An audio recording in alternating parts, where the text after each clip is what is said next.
Life Her Podcast. This is Life Her Podcast, where women are feeling uplifted, inspired, and know that they aren't alone going through their trials and tribulations. Ladies, we got to start being there for each other. We got to start the healing process.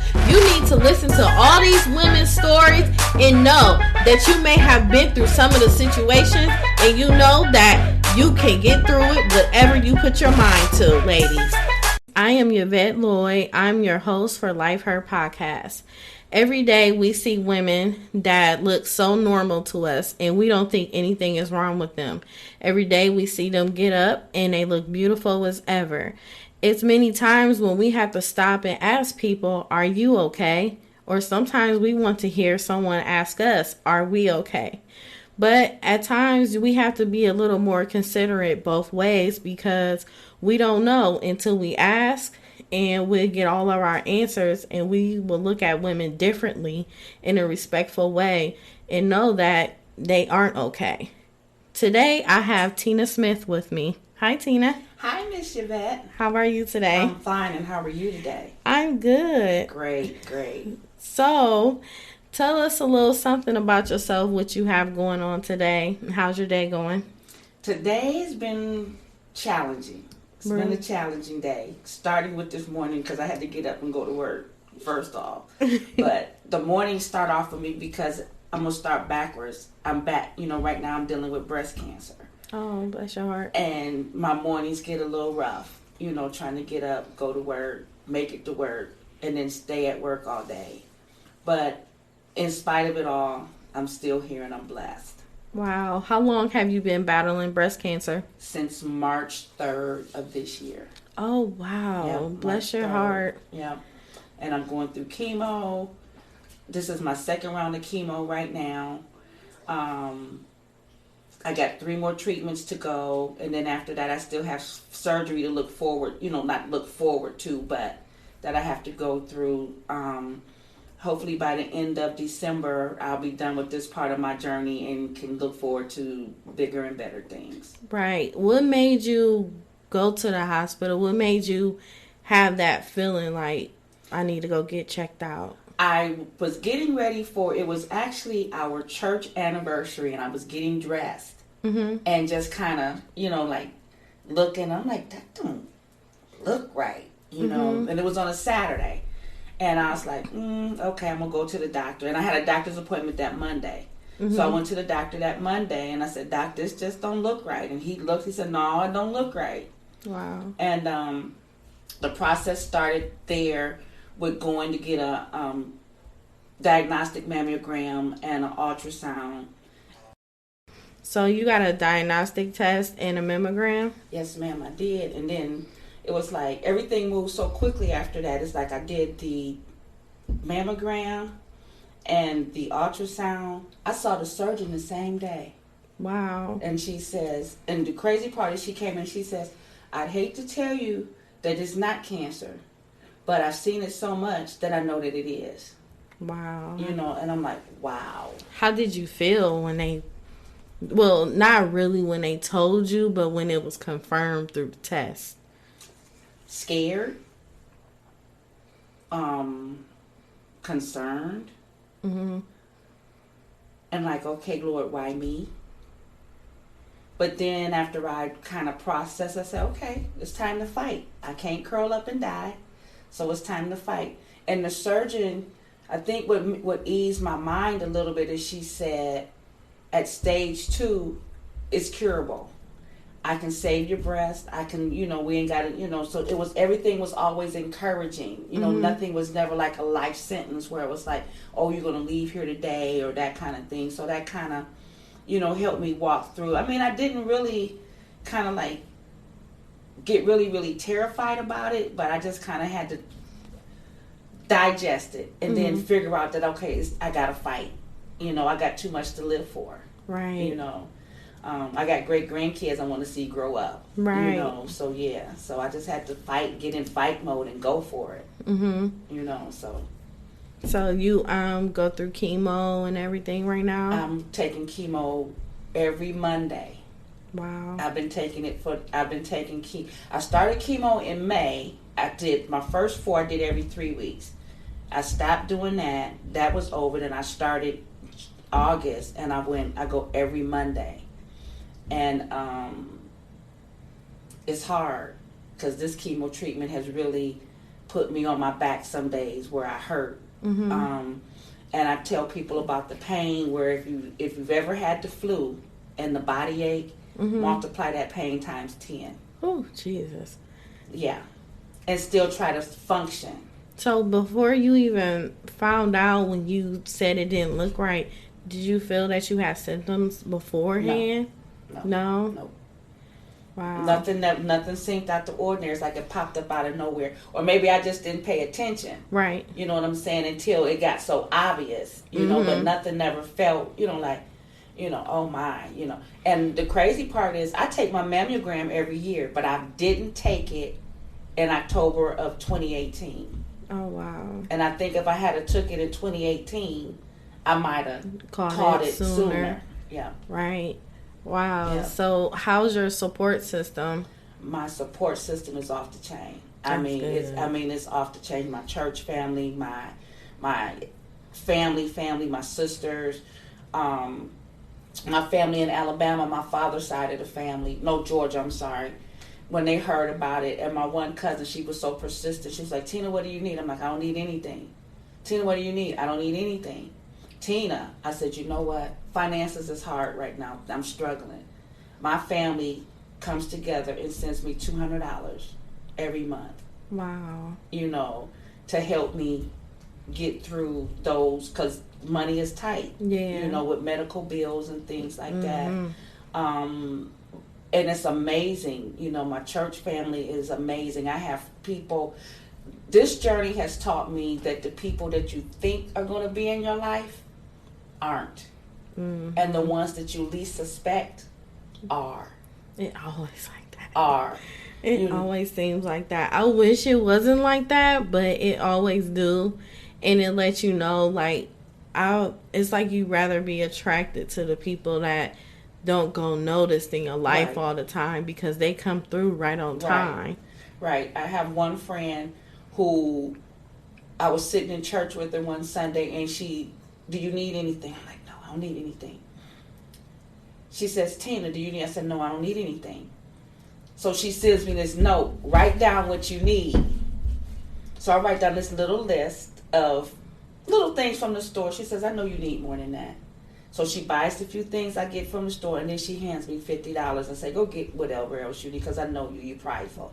You're not going to tell me everything you need. But every week she calls me, what do you need from the store? Oh, that's a What blessing. do you need from the store? And she'll go get it. Like I said, it's I couldn't have never made it. I'm not going to say I couldn't have never made it, but the support from the people have made it easier. Yeah. Because trusting in God and trusting Him to put the people in your life that you need to go through certain journeys of your life, it's amazing.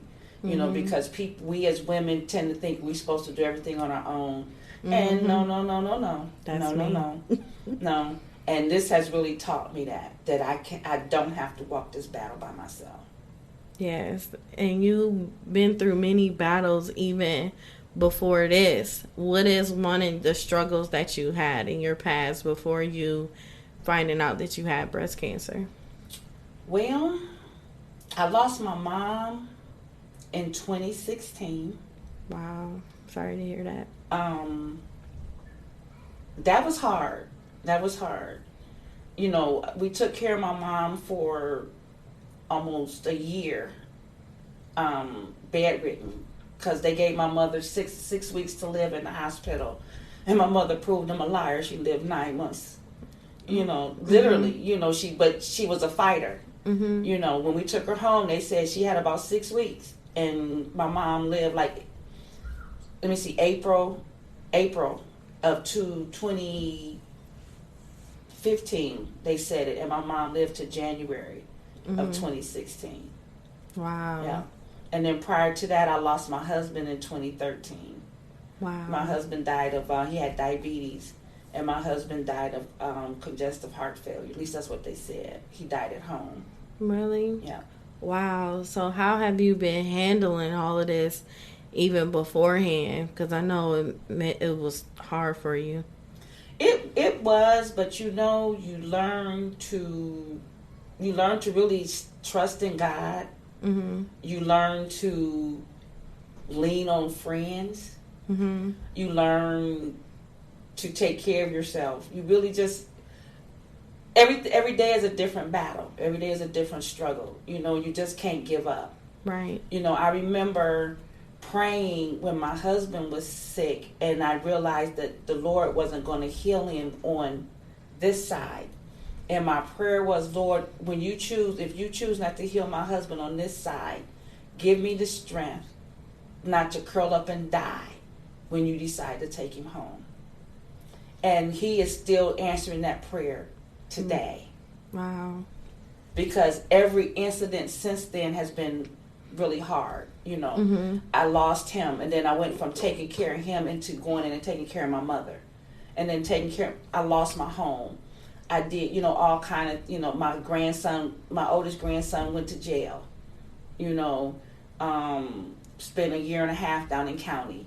You know, so everything was just a cycle where you just kind of had to fight. Mm-hmm. And I always think, well, God, you're still answering that prayer. You're not allowing me to curl up in the middle of my bed and just die. Mm-hmm. You know, and you really cannot do anything without faith. You can't. No, you can't. You can't.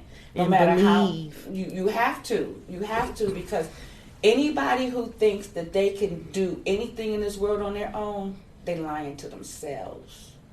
They really are. And we have to get out of that I can do this. No, you're not doing this by yourself. Even if it's somebody that you don't like that's telling you, girl, get on up and get on over there, you know, and go on and go to work. You know, they're pushing you to continue to move forward. You're not doing it by yourself. Mm-hmm. God wakes you up every morning. You know, you get up, you go to work. Your boss signs your paycheck. You ain't signing your own paycheck. So it's like somebody's always helping you do something. Mm-hmm. And we as women have to get out of that thing of I don't need any help. I can do this all by myself. Because no, we can't. And sometimes I have this issue with when people do help me, they feel like I owe them. So I've been battling that to the point like, okay, I can just do it by myself and I won't have no one helping me do anything. So just us as women carrying so many things and just like, okay, you can do this, but I'll need some help. But I'm going to just go ahead and do it anyway by myself. So it's a lot. It's a lot that we have to do. And we have to just take that guard down and just be receiving of the help that people do ask us if we do need it.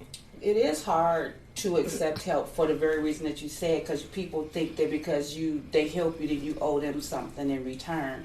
And I've been cautious. I've actually asked God to put the people in my life who are sincere Mm-hmm. and don't want anything in return, because it'll come full circle anyway. You know what I'm saying? Like if I do, like me and you, we're friends, Mm-hmm. and I don't expect you to do. But if you call me and say, Miss Tina, can you? I'm gonna be there. You know, but I don't expect you to do something for me in return just because I helped you. That's just not.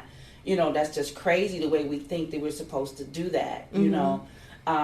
Because if I do something for someone, I'm doing it out of my heart. If you Right. do it from your heart, you don't expect anything in return. Exactly. You know, and if you ask the Lord to give you the discernment of Yes. people, you can tell when they, like, you know what, yeah, I know she wants something in return, but I need her help anyway. Mm-hmm. So I know I'm going to have to do something. And then you already know that you're going to have to end up doing something.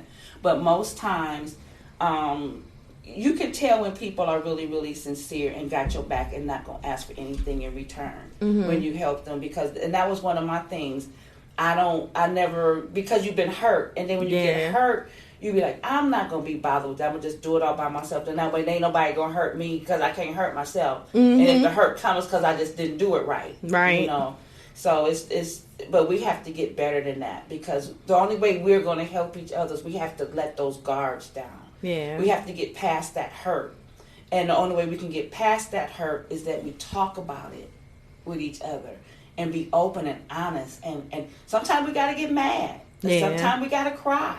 Sometimes we got to get sad. Sometimes we even got to fight. I don't mean physical Mm-hmm. fight, but you got to fight it out.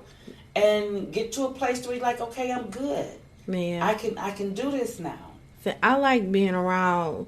After me dealing with so many women that's my age or a little bit younger, I'd rather be around older women, my elders, than actually being around, because they don't get it yet.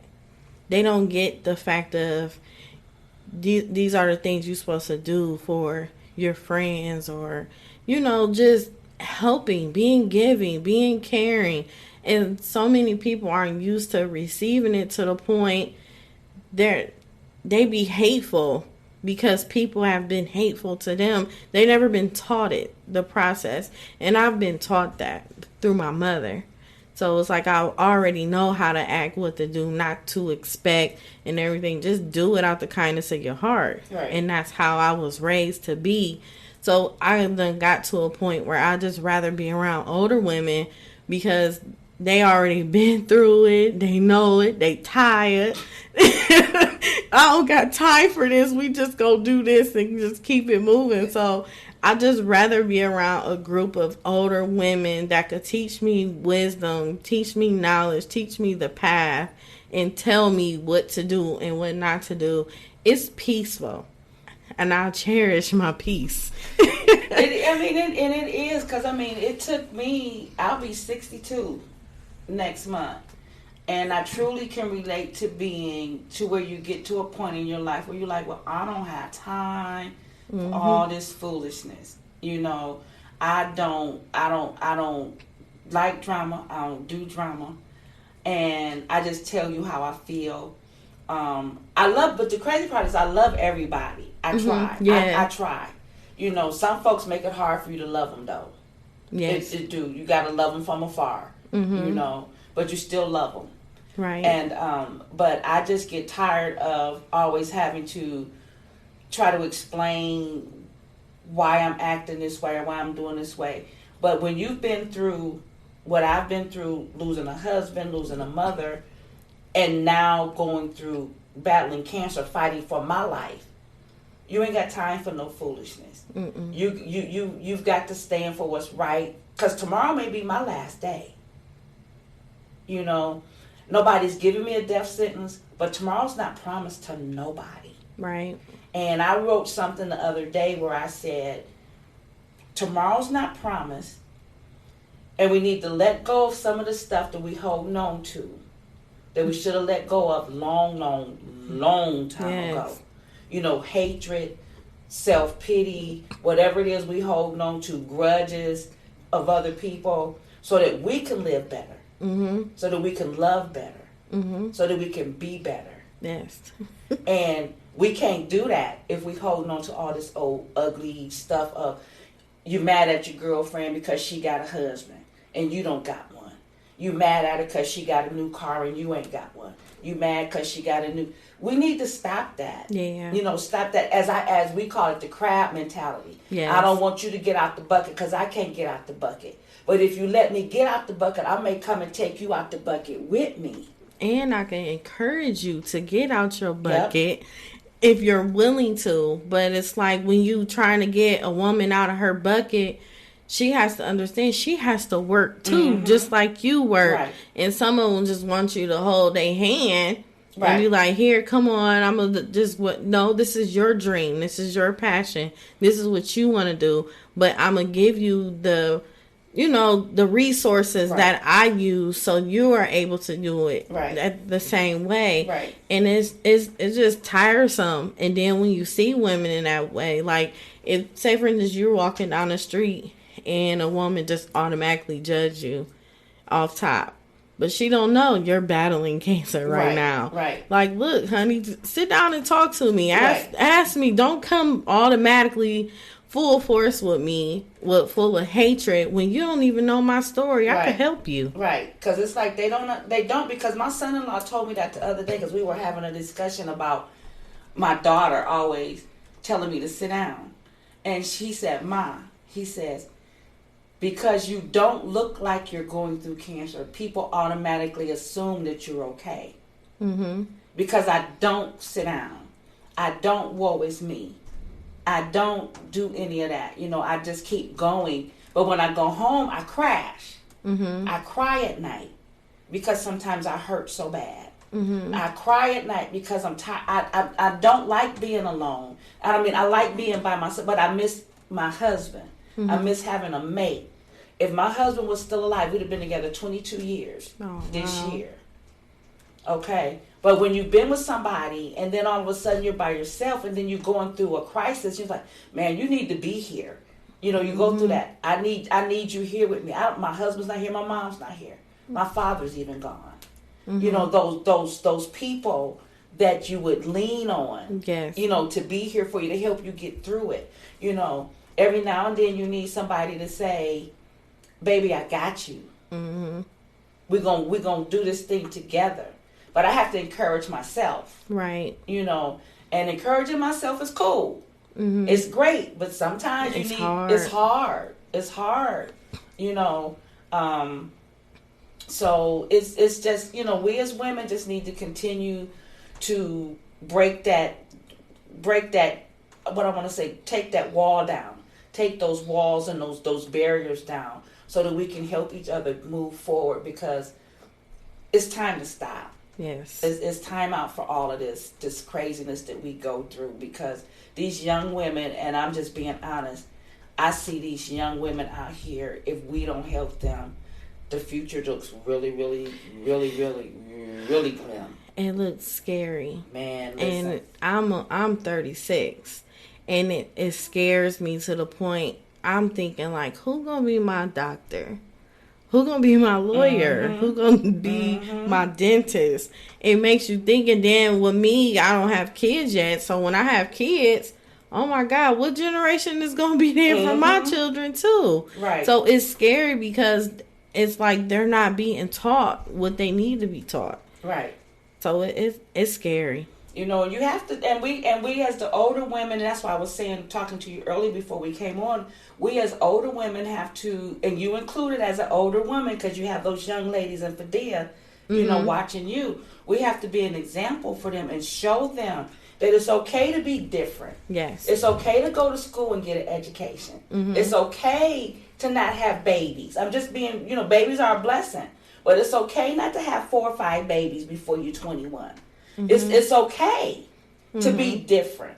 It's okay to want to have a career, have a nice house, have a nice car, have one boyfriend, and have a husband. You know, it's okay. And not let your girl, you weak, no, I don't want to go out with you tonight. No, I don't want to smoke today. It's okay.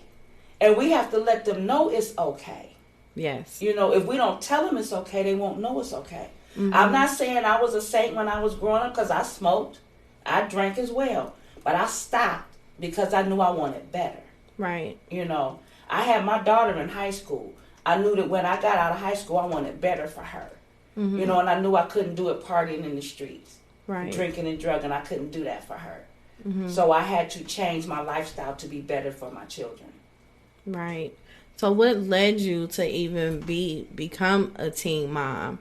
What were you doing beforehand, before you got into boys and everything? Man, I was in the band. I was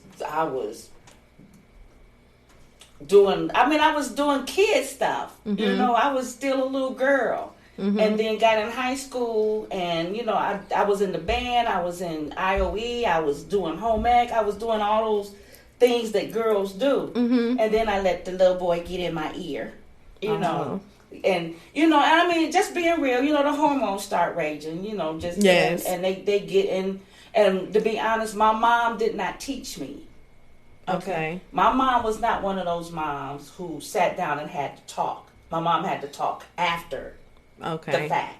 Okay. You know, my mom was raised old school, you know what I'm saying? So it was like, you didn't talk about sex and stuff, you know. So I believe if she had told me, I probably would have still had sex. I'm going to be real. But I wouldn't have got pregnant, because I'd have been on birth control or something of that nature. Right. But she didn't. So my mom taught me about sex after I was pregnant. Okay, it's too late now, Mom. I'm, you know. But I had my daughter when I was a senior in high school. I was 16. When I got pregnant, I was 17 when she was born. But I made it. You know, my mom did watch her so I could finish my senior year in high school. Okay. So I wasn't one of those dropouts that, I had a baby, I can't finish school. So I did graduate high school. I did go in to get a job with the city of Akron. I didn't, I had several jobs, throughout my life. I had my son when I was 19. So I had my daughter at 17. I had my son at 19. And then it was like, okay, I'm done. It's time out. I didn't, and then my kids' fathers they weren't bad dads, but, they weren't the greatest. Right. And I just had to realize that I had to just do what I had to do to raise my kids. So was you basically a single mother? Single mother. I was a single parent until my children were grown. Okay. I didn't get married until my daughter Shantae was 30. Oh, wow. When I shouldn't say that. I was married before, but that marriage didn't last either, so let me back up. I was married before. I was married, and that marriage didn't last. There was some abuse and, physical abuse in the relationship towards me, not towards my children, towards me. And I stayed in that marriage for a long time because I didn't think I was worthy of anything better. So what led him to the abuse? Because I'm sure it didn't start in the beginning. It didn't. The sign, what the crazy thing is, the signs were there, but we ignored them. It wasn't like the full blown abuse, but the drinking and the like the verbal abuse, right? Those kind of things. You'd be like, oh, it's gonna be okay. Oh, it's gonna be okay. Oh, well, I'll marry him. He'll change, right? And or then I can change him. Yes. And then when we got married, then the real physical abuse came, where it was like I got beat with belts. I got choked. I got, I remember getting choked to where I could feel myself literally passing out. Wow. But I thought I was going to die that day. Wow. I remember my daughter saying she was abused by one of my husband's sons. And she happened to be removed from the home. My CSB, all of that. I had to go through all of that. And that's when I decided I needed to leave. I didn't leave right away, but then I left because that really caused a rift between me and my daughter, because she said, "Ma, you should have left." Right. But I didn't. So she was being raised in foster care? She was being raised by my mom. Oh, she's being raised by your mom? By my mom. And while you were still with him? Mm-hmm. And she felt that I chose him over her. And in a sense, I did. But that was prior to me realizing that I could do better. Yeah. You know how you're afraid to leave? Yeah, you're scared. Yeah. And so I was like, well, she's out of the home, so I'll still stay. But that really caused some damage to my children. Because my son hated his sister because he said, you left me. You left me with my mom in that situation. Okay. And she was like, but I was a kid. Right. So we as women, and in speaking of that, we have to be real careful what we do and what situations we put our children in. Yes. Because that affects them as an adult. And it really does. Because my son has went through counseling as an adult to work through some of the circumstances and places that I put him in that he had no control over as a child, because I, as his mother, put him in those situations. So how did you exit from that marriage, and how did you leave him? Because they don't let you leave. I was going to work one day. And that day, and he pulled me. And he pulled up to the side of the road, and he was beating me. And I prayed and said, "Lord, please, I can't do this no more. I have to get out today." And I could just feel, even though this man was beating me on the side of the road, I could feel the peace of God, and said, "Okay, we done."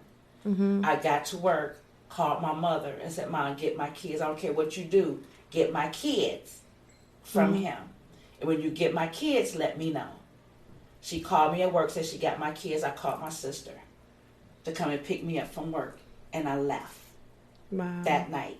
So was it difficult for a while that you did leave? Was he trying to come back or find you and the kids or anything? He did. He tried. I went to a battered women's shelter. He found me at my mother's before I went to the battered women's shelter. He wouldn't come to my mother's house, but he would just ride up and down the street. As you see him riding up and down the street, how did you feel? What did they say as far as while you were in the shelter? They pretty much, taught me how to get my own self-esteem back and all of that. It was difficult, in the shelter, because you were amongst women who had the same story as you, and listening to them, and some of them went back. Some of them, we even had an issue where the one lady told her husband where we were, and he actually came to the house. Wow. Yeah. And we were all still like, okay, if he come in this door, we're going to kill him. Pretty much. That's what we said, But, the police came and, they took him away. But, as far as watching him ride up and down the street, I was scared, but I knew I had to go. Mm-hmm. If I didn't go, I'd have been dead. And that's just, I just really felt that in my heart, that he would eventually kill me. Mm-hmm. And I had to do it for my children, if nobody else. Right. Because like I said, the situations that I put them in really messed my son and my daughter up into their adult life. And, I see that a lot with me having my for dead girls. A lot of them feel like their mothers choose men over them, or a lot of kids deal with a lot of adult situations, and it's not meant for the child to witness at all. And I don't think a lot of people realize that when they do get older, it affects them, and then someone else will look at you like, what's wrong with you? What's your problem? And then the saying that I do not like is, you a child, you need to stay in a child's place. But they don't know this child is dealing with a lot of adult issues, and they know things already. Right, because it's a lot of young girls who are, let me just say, 7-year-olds who are helping their mothers raise their siblings. Yes. Okay, because their parents are not able or don't want to. Mm-hmm. However you want to term it. When you got a 7-year-old getting up, fixing breakfast for 3 younger siblings, that ain't cool. And your mom and your dad laying upstairs in the bed. Mm-hmm. That ain't cool. Obligated to babysit. Mm-hmm. And it's another huge thing that's going on. I have girls that's 14 can't wait till they 16 to get a job, or 15 and a half, because they want to help their mom with the bills. Right. They want to help their mom with groceries and everything. And there's so many young kids that just think like adults and feel like they should start having a full-blown household, paying rent, getting a car. They just want so many things right then and there. It's because their childhood is getting taken from them from too many adult responsibilities. Right. And it's like when they become adults, because they had to grow up so fast, then I've seen some where they revert back to being a kid in a little bit. You know what I'm saying? They don't know how to really,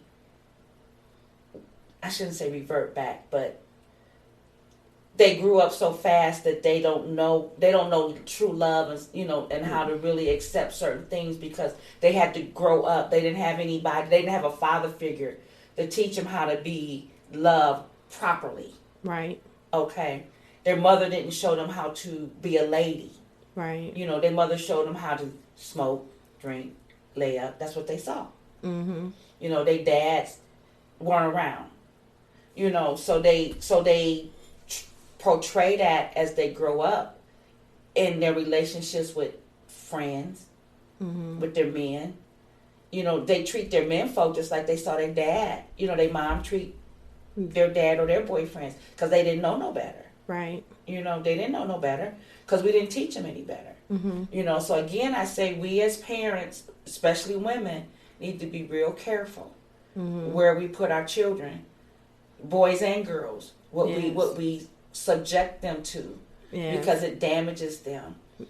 And, you know, and they have no control over what we put them in when they're growing up. Right. You know, and some of them are really ready to, like you say, 16 years old. Some are ready to leave home. I'll be so glad when I can go. So I can get out of this environment. Right. You know, I don't want to be around my mom. I don't want to be around my dad. I don't want to be around my siblings. I'm tired. You know, so we just have to, you know, and we don't provide a safe environment for our children like we used to. Yeah. You know, they're not cautious of the men that they date.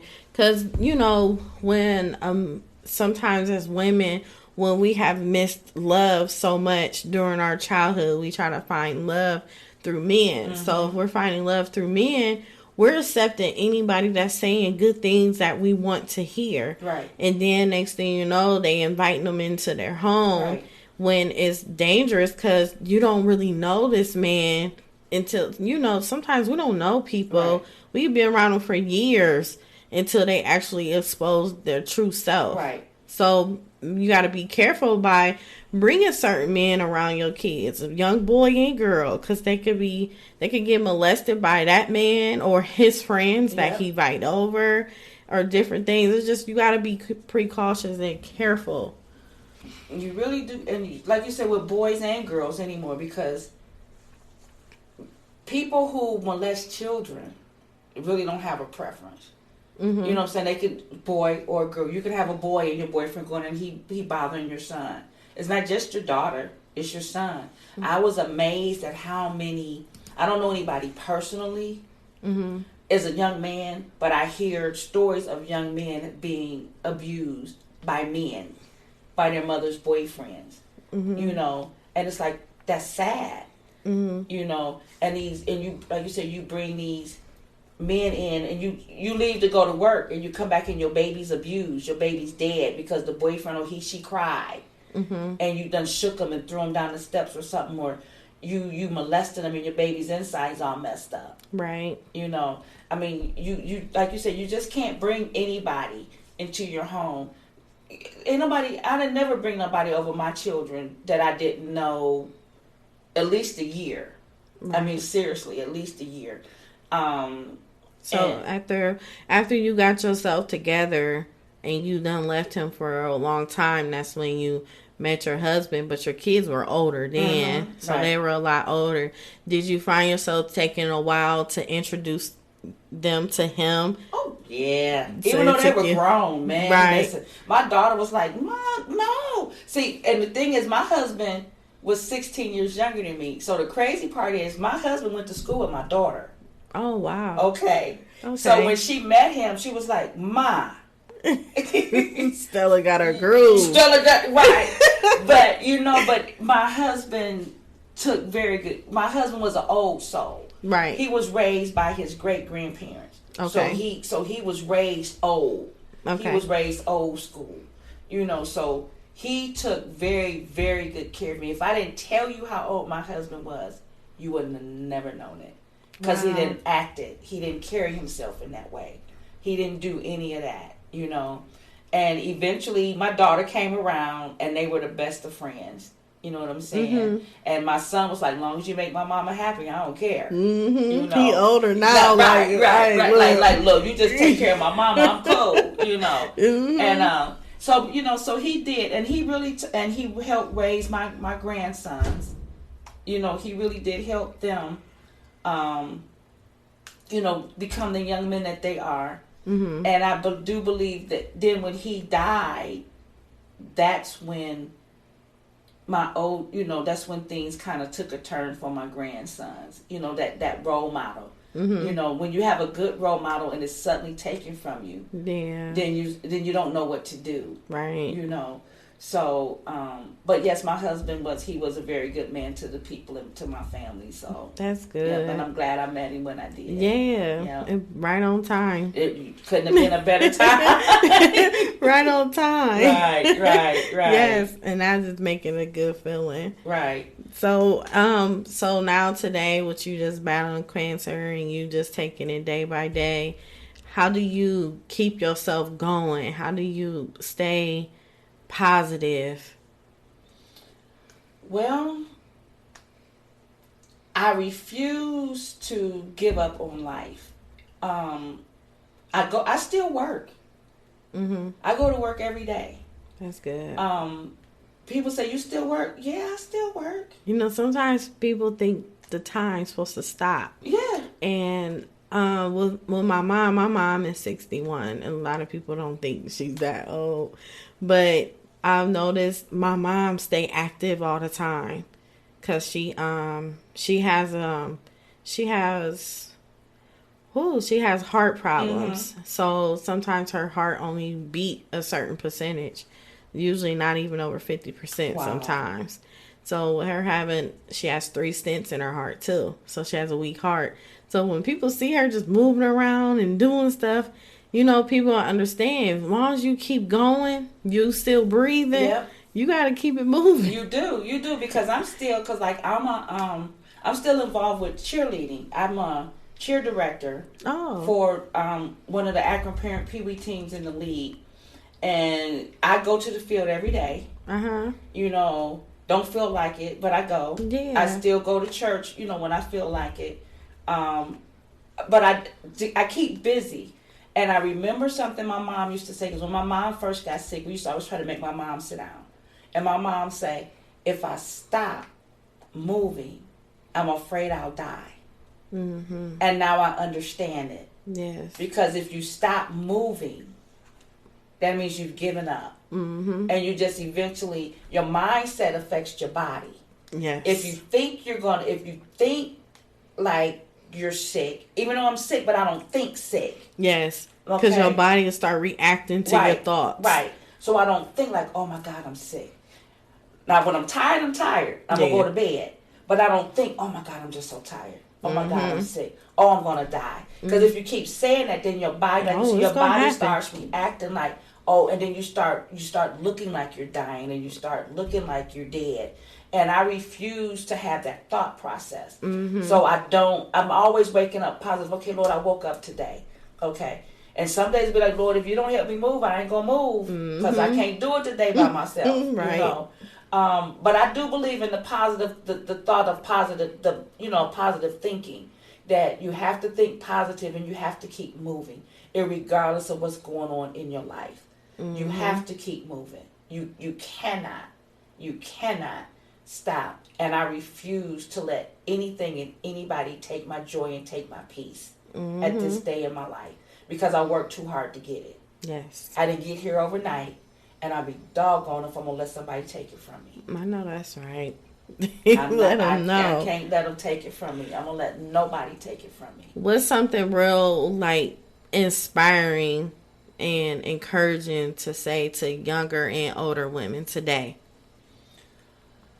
All I can say at this day and age is love each other, respect each other, encourage each other, and know that if we come together as one body, we can be an awesome, awesome, awesome generation of women. Yes. But we have to start with caring about each other first. First, caring about ourselves first. Mm-hmm. Then we can start caring about each other. Yes. But we have to learn how to care about ourselves before we can care about somebody else. Yes. Definitely. And that's my encouraging words for today. All right. Ladies, I really, really hope this was very inspiring to you, because this has inspired me also. And thank you so much for well, thank coming you out. for having me. Yes, I enjoyed you. I've seen you in so long. That's been a minute. It's good to see you. Yes. So thank you, everyone, for tuning in to Life Her Podcast, where we help heal women all over the world. Don't forget to follow us on Instagram and Facebook, and also go on to our website, www.lifeherpodcast.com, to listen to other podcast episodes and purchase our Life Her merchandise. I'm Yvette Lloyd, and I am Life Her. I love you, ladies, and have a blessed day. Goodbye.